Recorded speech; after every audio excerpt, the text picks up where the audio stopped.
অভিনেত্রী তাসনিয়া ফারিন নিজের অভিনয় দক্ষতা দিয়ে ভক্ত অনুরাগীদের মনে জায়গা করে নিয়েছেন। অভিনয়ের পাশাপাশি সামাজিক যোগাযোগ মাধ্যমেও বেশ সরব থাকেন, যেখানে নিজের ভালো লাগার বিষয়গুলো ভক্ত অনুরাগীদের মাঝে শেয়ার করে থাকেন। এবার একাধিক ছবি পোস্ট করে তাসনিয়া ফারিন জানিয়েছেন, তোমায় খাওয়াতে পারি যদি হতে চাও সঙ্গী।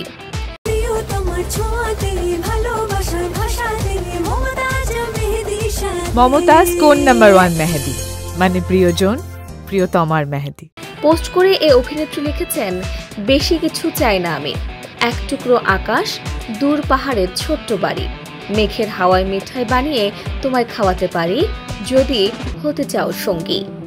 ছোট্ট মেঘের বাড়ির কথা উল্লেখ করে তিনি আরো বলেন, চশমা নিয়ে রঙিন, ফিরতে চাইলে তোমার সাথে জীবনের আড়ি, তোমায় দেওয়ার আছে শুধু জায়গাটুকু আমার ছোট্ট মেঘের বাড়ির।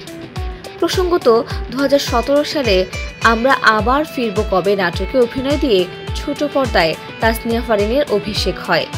মায়ের ইচ্ছেতে তিনি অভিনয় শুরু করেন। 2018 সালে তিনি বিকাশের একটি বিজ্ঞাপনে মাশরাফি মুর্তজার সাথে কাজ করেন। একই বছর ফারিন অভিনীত ভালোবাসা দিবসে এক্স বয়ফ্রেন্ড নাটকটি বেশ পরিচিতি এনে দেয় তাকে। Desk report, অপরাজয়া।